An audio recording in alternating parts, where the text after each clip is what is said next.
Let's unbox our new delivery from Japan, get it working and install some modern conveniences. Hello, K-Man here, and we've got another X68000 to unbox. I'm looking forward to playing with this one because the previous X68000 was the only one I've ever had any hands-on experience with. So you end up with times where you're not actually sure if the computer's misbehaving or that's actually just the way these computers function. And already I'm seeing that this Ace is in so much better condition than the Expert we got before. So really about all I'm concerned about with it is Aces only come with 1 megabytes of RAM, whereas Experts come with 2. Which makes it a little bit harder when you want to go and upgrade the memory, as you do need that initial 2 megabytes of memory to make it easier to expand the memory further. Another good sign about this computer's condition is I'm not seeing any corrosion on the back. So yeah, let's peek inside, see if there's a memory card, and no. So still a little bit unknown whether or not we're going to have to go get a 1 megabyte expansion to expand the memory further. But before we get inside, let's test the how well the handle pops up. Oh, look at that. And the first thing I see when I pull off the side of the case is, look at that. The 1 megabyte memory expansion module that's going to make expanding this computer's RAM so much easier. Also, everything's looking not very rusty, even though I do spot a bit of a problem that could have happened.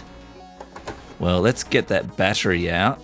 But before we do, let's check out the other side. And look, we got a hard drive in here as well as the needed hard drive cable for when we go and put a hard drive replacement in there.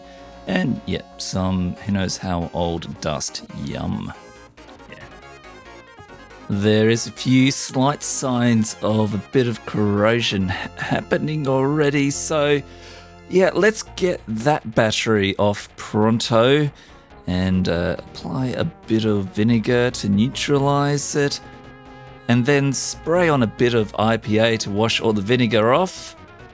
Desolder what was left over and replace it with this coin cell battery, which has been wired in series with a diode and resistor to protect it from the charging circuit, and a bit of extra caution with that plastic bag. Now it's looking all happy inside. Let's see how it goes when we power it on. And got blinking lights on the floppy drive, power lights, and the insert disk message on the screen. So looking pretty good so far. So let's go and insert a disk, and here's one that I made on a Windows 98 computer. And it kind of is a bit crunchy. At this point, we're running on a bit of a timeline to get the computer ready for the Canberra Vintage Computer Expo, so we figured the quickest thing to do was get the working drives out of the not so working Expert, and we were able to boot into Switch.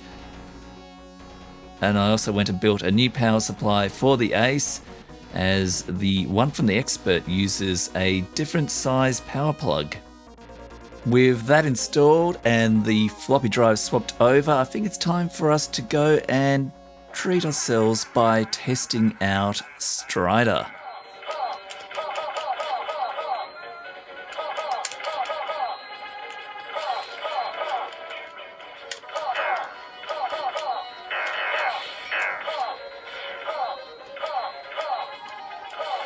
Our keyboard is missing the copy key, so I asked my bro to go make us a new one, and it came out surprisingly quite well, considering that it was printed on a filament printer, and even though there's no actual spring there, it works pretty well.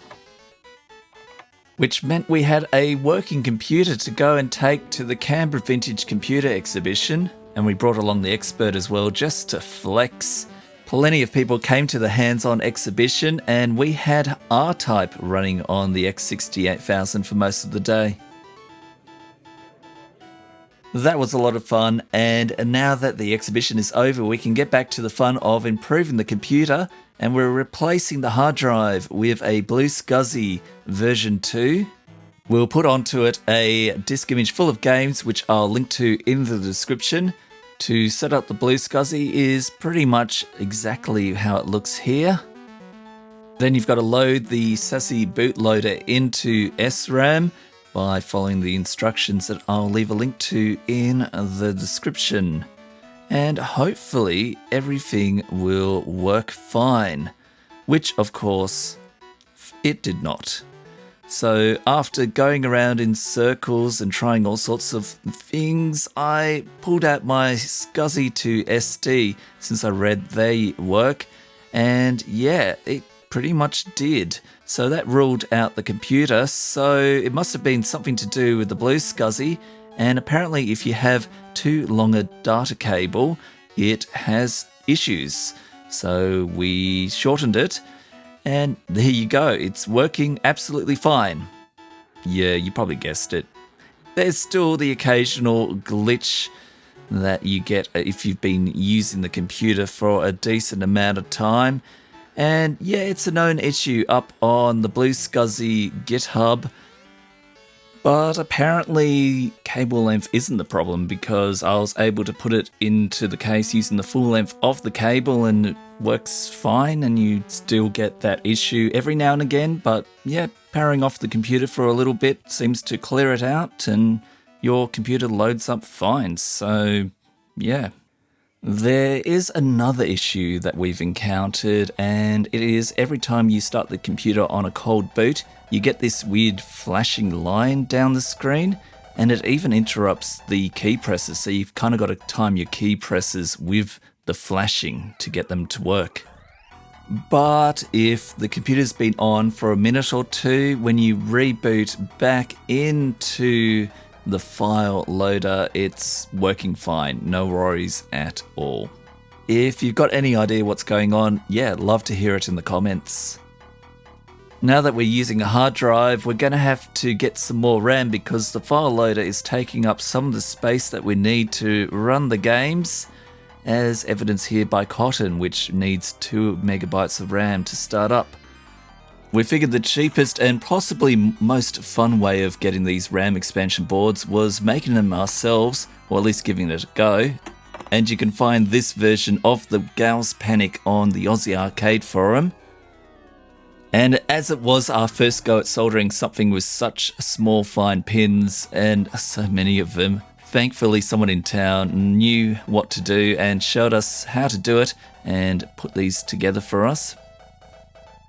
We also want to make a floppy disk which will test the memory for us, so we hit L to change the drive to C, then go down to the tools folder, go to the memory folder, then memtest 68K, run that program, and then choose option 1, write software to floppy disk, and insert the disk that we want to overwrite. So yeah, let's go see if these are working. So we'll try this one, which slots in right there. The program that we're loading off the floppy disk runs a whole bunch of different memory tests on boot, and I'm already seeing a huge problem right now. We're only reporting 2 megabytes of memory. Let's go and try the other board. And already I'm getting good news. We've got 8 megs of RAM reported. It runs through a whole pile of tests with a bunch of cool names and not really sure what they're doing. But the good thing is I'm not getting any errors reported. And the free memory in the file manager looks like it should be enough to run just about all the games. Later on, the broken board was able to be fixed by me running a soldering iron with flux across those pins that weren't looking so good. With it all fixed, I think it's time for a bit of a celebration, so let's check out the light show that Cotton puts on through the X68000's keyboard.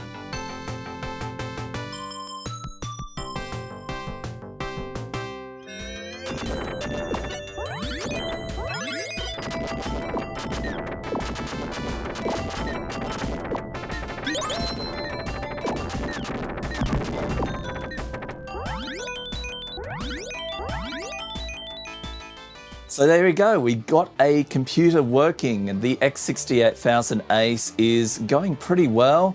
It does have, those faults which I shared with you in the video, and if you have any idea on how to fix them, I'd love to hear it in the comments. We also have another computer, the Expert, to fix, and it's probably got a few more curlier issues up with it. But you know, we're not exactly experts at these. Next thing to do on our list is get the MIDI going. We have a working Roland MT32, but the MIDI card, maybe it ain't fully working, or maybe it's, I don't know, some other sort of setup issue. Either way, it'd be good to get that going, and possibly a bit easier if we had another working X68000 to try out everything in, which is the plan, because, you know, me and Mark, we could share the same machine, but it'd be much easier if we didn't have to. So yeah, plenty more happening on the channel, so if you'd like to subscribe and all that YouTube stuff, and most of all, thanks for watching.